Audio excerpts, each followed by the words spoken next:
তিন রকমের ধর্মের লোক বেশি আছে, খ্রিস্টান, ইসলাম আর হিন্দু। 100 জন খ্রিস্টানকে যদি একই প্রশ্ন করে তোদের ভগবানকে, একবারই বলবে আমাদের ভগবান ঈসা মসীহ, যিশু খ্রাইস্ট।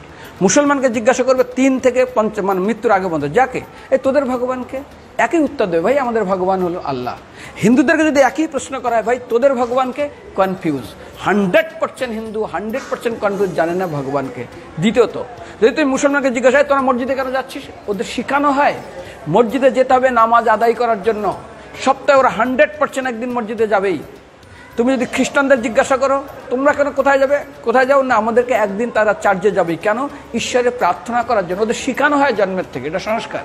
আর হিন্দুদের যদি জিজ্ঞাসা করে তোমরা মন্দিরে কেন যাচ্ছ, হ্যাঁ আমার ছেলের বিয়ে হচ্ছে না, আমার মেয়ের বাচ্চা হচ্ছে না, আমার বাবা হসপিটালে আছে, কালকের আমার মামলার ডেট আছে, আমার ব্যবসা খুব খারাপ, আমার শরীর খুব খারাপ।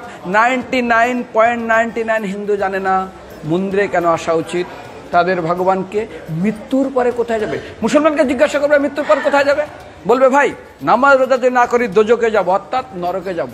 যদি হিন্দুদেরকে জিজ্ঞাসা, ওদেরকে বলবে আর যদি করো নামাজ রোজা করি তাহলে বেহেশতে স্বর্গে যাব। যদি খ্রিস্টানদেরকে জিজ্ঞাসা করো, এই তোমরা যদি আমরা ঈশ্বর আরাধনা করি হেল অর্থাৎ নরকে যাব। যদি বলা হয় যদি করো ঈশ্বর আরাধনা তাহলে তোমরা হেভেন স্বর্গে যাব। আর হিন্দুদেরকে বলে যে তোমরা মরার পরেই 99% হিন্দু এটাই বলে, মিথ্যাই বলে, আমার বাবার সাজ্ঞানে স্বর্গে গিয়ে বসেছে। তোর বাবা কি জমি কেনা আছে নাকি স্বর্গে? তোর বাবা জমি কেনা আছে যে তোর বাবা মরার পরে স্বর্গে গেছে, হোয়াটসঅ্যাপ করে দেখি এই যে অ্যাটাচ বাথরুম টয়লেট আমি একদম ভালোভাবে পৌঁছে গেছে, তোর বাবা স্বর্গে গেছে জানিস তুই?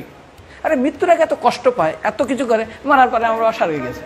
আরে যখন পুলিশে কোনো কয়েদি কোনো অপরাধীকে ধরে 2-4টা ডান্ডা মারে, তারপর থানায় গিয়ে আরো ট্রিটমেন্ট করে, তারপরে কোর্টে বিচারে, তারপর জেল খাটে, মৃত্যুর আগে এত কষ্ট করে আমরা মারা যায়, মারা পরে আমার বাবা স্বর্গে গিয়ে বসে আছে, ওর বাবার জন্য জমি কেনা আছে না, এরকম বলা যাবে না। এই জন্য আমাদের শাস্ত্র বলে পরলোকগত, স্বর্গীয় বলে না।